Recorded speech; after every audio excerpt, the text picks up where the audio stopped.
Friends, welcome to Nataraj classes. तो आज अभी हम डिस्कस करने जा रहे हैं grass root democracy. Grass root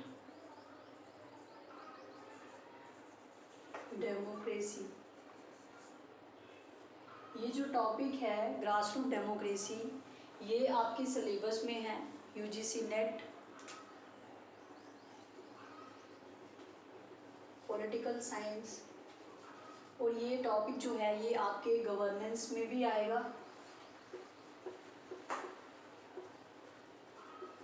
और उसी के साथ आपकी इंडियन पॉलिटी में भी ये टॉपिक आएगा। तो ये टॉपिक बहुत इम्पॉर्टेंट है, इसीलिए हम इसको टॉपिक को ब्रीफ में डिस्कस करेंगे। इम्पॉर्टेंट थिंग्स, सबसे पहले आप मुझे ये चीज़ बताइए कि ग्रास रूट डेमोक्रेसी क्या होती है। कोई डिफरेंस है ग्रास रूट डेमोक्रेसी में और डेमोक्रेसी में? क्या डिफरेंस है बताइए। और ये जो वर्ड है ग्रास रूट, इसका क्या मतलब होता है? ग्रास रूट, ये कौन सी डेमोक्रेसी है ग्रास रूट? देखिए, ये जो ग्रास रूट डेमोक्रेसी है इसको हम लोकल गवर्नमेंट बोलते हैं, और लोकल गवर्नमेंट को ही आप 73rd एंड 74 अमेंडमेंट एक्ट बोलते हो, ठीक है।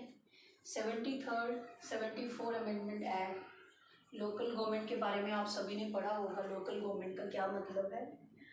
तो हम स्टार्ट करेंगे, पहले हम गवर्नमेंट के बारे में थोड़ा समझेंगे कि गवर्नमेंट के स्ट्रक्चर के बारे में, और क्या grass root democracy, local government, 73rd 74 amendment act जो है वो हमारी गवर्नमेंट का स्ट्रक्चर है, अगर है तो कैसे है। तो चलिए स्टार्ट करते हैं। फर्स्ट ऑफ ऑल गवर्नमेंट में आपकी आएगी यूनियन गवर्नमेंट, फिर उसके बाद आपकी आएगी स्टेट गवर्नमेंट, और उसके बाद आपकी लोकल गवर्नमेंट। आपकी जो लोकल गवर्नमेंट है वो लोअर लेवल से पार्टिसिपेट करती है, किसमें? इन दी गवर्नेंस ऑफ द नेशन, ठीक है। कंट्री भी बता सकते हो आप, ठीक है। तो लोकल लेवल गवर्नमेंट जो है वो हमारा गवर्नमेंट का पार्ट है, फर्स्ट सेकंड थर्ड पार्ट है। तो हम लोकल लेवल गवर्नमेंट की बात कर रहे हैं, जिसको हम ग्रास रूट डेमोक्रेसी कहते हैं, ठीक है। अब इसको ग्रास रूट डेमोक्रेसी कहते हैं, क्यों कहते हैं? अब ये जो डेमोक्रेसी है इसको हम रियल डेमोक्रेसी बोलेंगे। रियल डेमोक्रेसी क्यों बोलेंगे इसको रियल डेमोक्रेसी? तो हम डिस्कस करते हैं। सबसे पहले मोस्ट इम्पॉर्टेंट, अगर हम इंडिया के कल्चर के बारे में बात करें, ठीक है, इंडियन कल्चर के बारे में अगर हम बात करते हैं तो आपने सुना होगा कि जो लोकल गवर्नमेंट है, ठीक है, लोकल गवर्नमेंट है, उसके फादर किसको माना जाता है?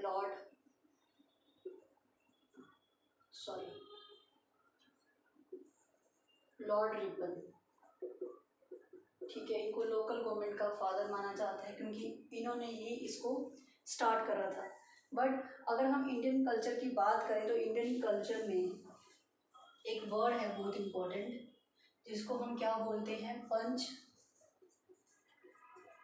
प्रधान। तो पंच प्रधान क्या होते हैं? ये लोगों द्वारा चुने गए 5 पीपल जो पंच प्रधान कहलाए जाते हैं, ये वो होते हैं, ये लोकल गवर्नमेंट में ही आते हैं, ग्रास रूट डेमोक्रेसी में ही आते हैं। तो हमारे इंडियन कल्चर में ही ये जो पंच प्रधान का कॉन्सेप्ट है, यहीं से हमारे अगर हम वैदिक पीरियड की बात करें तो वहाँ पे भी है ये चीज़ मेंशन, ठीक है। तो हम ज़्यादा डेप्थ में नहीं जाएंगे, बट हम इम्पोर्टेंट चीज़ें डिस्कस करेंगे। तो ग्रास रूट डेमोक्रेसी आज का आपका टॉपिक है, तो इसको हम डिस्कस करते हैं। सबसे पहले हम डिफाइन करेंगे ग्रास रूट डेमोक्रेसी क्या होती है। ग्रास रूट डेमोक्रेसी, तो बताइए मुझे ये ग्रास रूट डेमोक्रेसी क्या है, बताइए। देखो ग्रास रूट डेमोक्रेसी जो है वो डिनोट करती है लोएस्ट स्टेज, स्टैट्रा मानिए, स्टेज मानिए, ठीक है। तो ये लोएस्ट लेवल्स की बात करती है, ठीक है। वहाँ से, क्योंकि जैसे गांव से अगर आप स्टार्ट करिए तो गांव से ही जो ग्रास रूट लेवल पे डेमोक्रेसी होती है उसी को रियल बताया गया है। अब क्यों बताया गया है हम ये चीज़ देखेंगे, ठीक है। और इसके जो मेन इम्पॉर्टेंट चीज़ें हैं वो क्या हैं।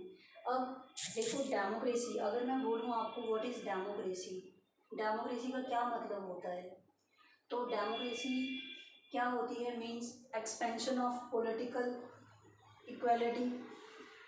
डेमोक्रेसी का क्या मतलब होता है, एक्सपेंशन ऑफ पॉलिटिकल इक्वालिटी, ठीक है। तो डिनोट्स ये करेगी, फिर ग्रास रूट डेमोक्रेसी क्या डिनोट करेगी, ये डिनोट करेगी लोएस्ट स्टेज, जहाँ से हम विलेज से स्टार्ट करेंगे, ठीक है। तो वहाँ पे आपके आएंगे लोकल सेल्फ गवर्नमेंट, ठीक है। एक तो आपकी इंडियन के कॉन्टेक्स्ट में बात कर रहे हैं हम इसको, इंडिया में urban and rural, urban and rural जो गवर्नमेंट है उसको हम क्या बोलेंगे, ग्रास रूट डेमोक्रेसी, ठीक है। उसको हम क्या बोलते हैं, ग्रास रूट डेमोक्रेसी। और उसी के साथ अब इंडियन कॉन्स्टिट्यूशन में भी ये चीज़ डिफाइन की गई है कि ये लोकल सेल्फ गवर्नमेंट का इंस्टीट्यूशन है और इसको कॉन्स्टिट्यूशनल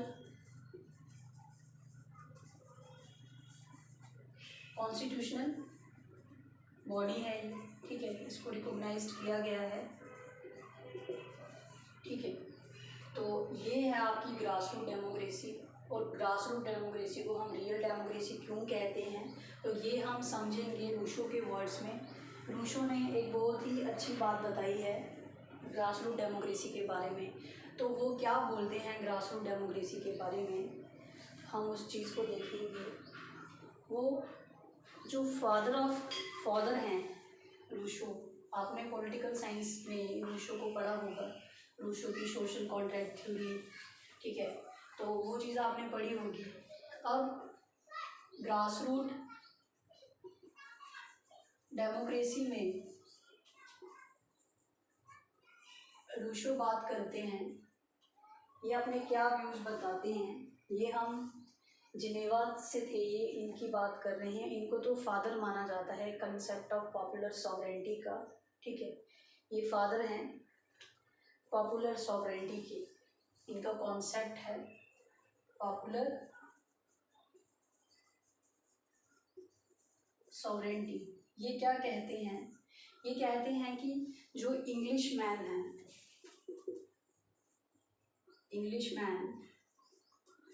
मैन की बात करी जा रही है। और ये कोड शायद आपको एग्ज़ाम में पूछा भी गया है बहुत बार, 2-3 बार तो एनटीए ने इस क्वेश्चन को पूछा है यूजीसी नेट में। तो वो कहते हैं कि इंग्लिश मैन के बारे में बता रहे हैं, क्या बता रहे हैं, वो ये बोलते हैं कि इंग्लिश मैन सिर्फ फ्री होते हैं वंस इन ए 5 ईयर। क्यों फ्री हो जाते हैं, क्योंकि उनको फिर से पावर में आना होता है, वंस इन ए 5 ईयर, ठीक है। ये वो बात बोल रहे हैं जब 5 ईयर्स के बाद फिर से इलेक्शन होते हैं, तो जो इंग्लिश मैन वहाँ पे जो रूल करते थे वो क्या आते हैं, फ्री हो जाते हैं तब, ठीक है। क्यों फ्री होते हैं? क्योंकि तब उनके पास लोगों के साथ इंटरेक्ट करने का टाइम होता है, क्योंकि उन्हें क्या करना होता है, अपना वोट बैंक बनाना होता है। ठीक है, वोट बैंक बनाने के लिए ये बता रहे हैं कि 5 साल में सिर्फ एक ही बार ये लोग फ्री होते हैं। और क्यों होते हैं वो चीज़ आपको समझ आ गई है। ठीक है, ये रूसो की बात है। ठीक है, उसके बाद हम देखेंगे, अब रूसो ने बताया है जो रिप्रेजेंटेटिव गवर्नमेंट होती है, डेमोक्रेसी जो रिप्रेजेंटेटिव होती है, उसको हम कंप्लीट नहीं बोलते। ठीक है, ओनली डायरेक्ट डेमोक्रेसी। देखो, रिप्रेजेंटेशन, आपको ये कॉन्सेप्ट अच्छे से समझना होगा। जब बात आती है रिप्रेजेंटेटिव डेमोक्रेसी की, रिप्रेजेंटेटिव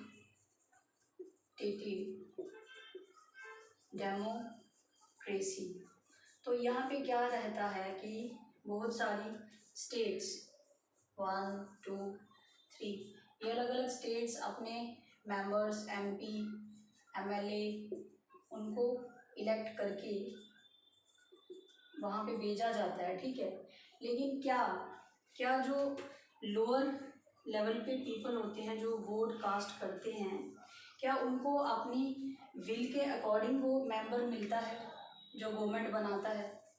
ठीक है, वोट तो वो डालते हैं, लेकिन मेजॉरिटी में वही पार्टी आती है, ठीक है, जो मेजॉरिटी में होगी, वो पार्लियामेंट में गवर्नमेंट बनाती है।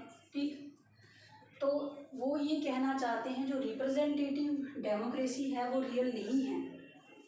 Representative democracy is not real, ये रियल नहीं है। ठीक है, इसको ये रियल नहीं मानते हैं। ठीक है, ये किसको रियल मानते हैं? ये इम्पोर्टेंस देते हैं ग्रास रूट डेमोक्रेसी को। ग्रास रूट डेमोक्रेसी को ये क्या बताते हैं ग्रास रूट डेमोक्रेसी के बारे में? ये बोलते हैं कि ग्रास रूट डेमोक्रेसी जो है वो डायरेक्ट डेमोक्रेसी है, और वो क्या करती है, वो कंप्लीट डेमोक्रेसी है। और वो क्या करती है, वो कंप्लीट डेमोक्रेसी मानी गई है और प्योर डेमोक्रेसी मानी गई है, कंप्लीट एंड प्योर। ठीक है, यहाँ पे डायरेक्टली रिप्रेजेंटेटिव को चुना जाता है बाय पीपल। ठीक, तो उन्होंने इसको रियल डेमोक्रेसी माना है, ग्रास रूट डेमोक्रेसी को। फिर हम उसके बाद देखेंगे, अगर इंडियन कॉन्टेक्स्ट में देखेंगे तो अकॉर्डिंग टू अमर्त्य सेन। अमर्त्य सेन कौन थे? अकॉर्डिंग टू अमर्त्य सेन ये कौन थे? ये इकोनॉमिस्ट थे इंडियन। ठीक है, तो इनके जो काम था वो UK में एंड US में थे। ठीक है, तो ये क्या बोलते हैं ग्रास रूट डेमोक्रेसी के बारे में, इनके क्या व्यूज़ हैं ग्रास रूट डेमोक्रेसी पे? इन्होंने कहा है कि जो डेमोक्रेसी है उसकी जो एसेंशियल वैल्यू है, डेमोक्रेसी की जो एसेंशियल वैल्यू है ये बहुत इम्पोर्टेंट है, बहुत ही ज़्यादा इसकी वैल्यू है। और उन्होंने ये चीज़ को मिथ माना है। किस चीज़ को? उन्होंने ये माना है कि इट इज़ मिथ, ये मिथ है। अगर गरीब लोग, पुअर पीपल, अगर पुअर पीपल को हम इम्पोर्टेंट कंसीडर नहीं करते डेमोक्रेसी में, तो ये एक मिथ है। क्यों? क्योंकि बहुत सारी बड़ी बड़ी ऑर्गेनाइजेशंस उन्होंने ये प्रूव किया है, अप्रूव्ड, कि किसी भी एडमिनिस्ट्रेशंस के लिए, ठीक है, किसी भी वे में ह्यूमन रिसोर्सेज सबसे ज़्यादा इम्पोर्टेंट है। अगर ह्यूमंस नहीं होंगे, पीपल्स नहीं होंगे, चाहे वो पुअर है चाहे वो रिच है, ठीक है, इन दोनों के पास इक्वल राइट्स हैं। राइट टू वोट, यहाँ पे कोई डिस्क्रिमिनेशन नहीं है। राइट टू वोट, अगर कोई एजुकेटेड है, अनएजुकेटेड है, बट राइट टू वोट सबके पास है। तो अमर्त्य सेन कहते हैं कि ये मिथ है कि हम पुअर पीपल्स को वैल्यू ना दें, क्योंकि डेमोक्रेसी क्या है, एक वैल्यू है, बहुत इम्पोर्टेंट, असेंशियल, ठीक है, ये वैल्यू है। और इसकी जो वैल्यू है डेमोक्रेसी की, उसमें दोनों तरह के लोग आएंगे, ठीक है, दोनों के पास राइट टू वोट है, ठीक, ये चीज़ ये यहाँ पे बता रहे हैं रितेश सिंह। उसके बाद हम देखेंगे कि उन्होंने ये भी माना है इसके साथ कि social economic equality, political equality वो कभी मैटर नहीं करती, even for poor participation in governance equally matter, ठीक है। मैंने आपको ये चीज़ समझा दी यहाँ पे कि अमीर गरीब में कोई डिफरेंस नहीं होता, कुछ मैटर नहीं करता, हर किसी के पास राइट टू वोट है। अमीर गरीब यहाँ पे मैटर ही नहीं करता उनका। देखो, आपको वोट डालने जाते हो, राइट टू वोट, आपके पास राइट है, तो यहाँ पे कोई क्राइटेरिया नहीं है कि कोई अमीर है या गरीब है, ठीक है, ये क्राइटेरिया नहीं है। तो इस चीज़ को उन्होंने यहाँ पे डिफाइन किया है। उसके बाद हम देखेंगे मोस्ट इम्पॉर्टेंट, इंडिया के कॉन्टेक्स्ट में बात करेंगे कि अगर हम गुड गवर्नेंस को लेते हैं ग्रास रूट डेमोक्रेसी के साथ रिलेट करके, अब ये जो गुड गवर्नेंस है, गुड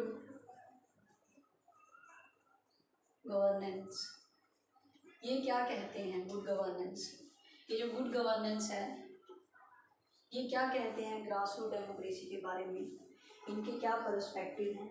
देखो, गुड गवर्नेंस जो है वो डेमोक्रेसी में रहती है, इवन जहाँ पे डेमोक्रेटिक सिस्टम नहीं होता वहाँ पे भी होती है, ठीक है। और वर्ल्ड बैंक ने ये बताया है कि जो गुड गवर्नेंस है cannot be good governance without transparency, ये चीज़ आपको पता है, अकाउंटेबिलिटी, और ये सब चीज़ों के लिए देखो गुड गवर्नेंस में सबसे इम्पोर्टेंट चीज़ें क्या हैं, ट्रांसपेरेंसी, अकाउंटेबिलिटी, ठीक है, ये चीज़ें बहुत इम्पोर्टेंट हैं। और इन चीज़ों के लिए क्या चाहिए, पीपल्स पार्टिसिपेशन, इसके बिना तो ये चीज़ पॉसिबल ही नहीं है ना। अब गुड गवर्नेंस में government to government, government to citizen, government to business, और उसके बाद बताइए गवर्नमेंट टू पीपल, ये बड़ी सारी ऐसी सर्विसेज रखी गई हैं। इसमें गवर्नमेंट तो इंडल्ज है, लेकिन आम लोग, पीपल्स का पार्टिसिपेशन भी उतना ही इम्पोर्टेंट है जितना गवर्नमेंट का है, क्योंकि जैसे स्टेट और सोसाइटी का रिलेशन है, उसी तरह स्टेट किसको बोला जाता है, मैंने बिगनिंग में आपको बताया था गवर्नमेंट को, और सोसाइटी किससे बनती है, पीपल से। तो ये दोनों ही इम्पॉर्टेंट हैं एक दूसरे के लिए, इन दोनों के बिना ना तो गुड गवर्नेंस हो सकती है, ना ग्रास रूट डेमोक्रेसी पॉसिबल हो सकती है, ठीक है। तो ये चीज़ें थी। फिर हम इंडियन कॉन्टेक्स्ट में बात करते हैं। अगर हम इंडियन थिंकर्स को लेते हैं तो आपने इंडियन पॉलिटिकल थॉट पढ़ी होगी, जिन्होंने नहीं पढ़ी है उनके लिए थोड़ा मुश्किल होगा इस चीज़ को समझना, अभी हम इसको शॉर्ट में समझ रहे हैं। तो अगर हम इन इंडियन थिंकर्स कॉन्टेक्स्ट में बात करेंगे तो कितने सारे ऐसे थिंकर्स हैं जो ग्रास रूट डेमोक्रेसी को चाहते हैं। Most important Mahatma Gandhi, JP Narayan, और बताइए और कौन से थिंकर्स हैं, JP Narayan, Mahatma Gandhi, M N Roy के बारे में आपने पढ़ा है, एम एन रॉय, ठीक है। जिन्होंने ये थिंकर्स नहीं पढ़े हैं, हम आने वाली वीडियोस में इनको भी पढ़ाएंगे। तो ये जो थे, ये क्या चाहते थे, पार्टी लेस डेमोक्रेसी, ये पार्टी लेस डेमोक्रेसी चाहते हैं, ठीक है, ये सब थिंकर। तो उसके साथ हम देखेंगे आगे इम्पोर्टेंट जो हमारा है, ठीक है, क्योंकि हमने ग्रास रूट डेमोक्रेसी स्टार्ट की है, ठीक है। कभी ऐसा हो कि एग्ज़ाम में आपको पूछा जाए कि लोकल गवर्नमेंट, या उसमें 73rd अमेंडमेंट पूछी जाए, ठीक है, तो आपको ये पता ही ना हो कि लोकल गवर्नमेंट 73rd अमेंडमेंट को ही हम ग्रास रूट डेमोक्रेसी बोलते हैं। और उसके बाद 74 अमेंडमेंट, ठीक है, 74 अमेंडमेंट। तो 74 अमेंडमेंट जो है उसको हम क्या बोलते हैं, लोकल गवर्नमेंट जो है वो रूलर्स के लिए है, और 74 अर्बन गवर्नमेंट, ठीक है। तो अब हम क्या करेंगे, नेक्स्ट वीडियो में हम लोकल गवर्नमेंट, उसी के साथ 74 अमेंडमेंट 2-3 वीडियो में डिस्कस करेंगे। ये टॉपिक कंप्लीट हो जाएगा आपका।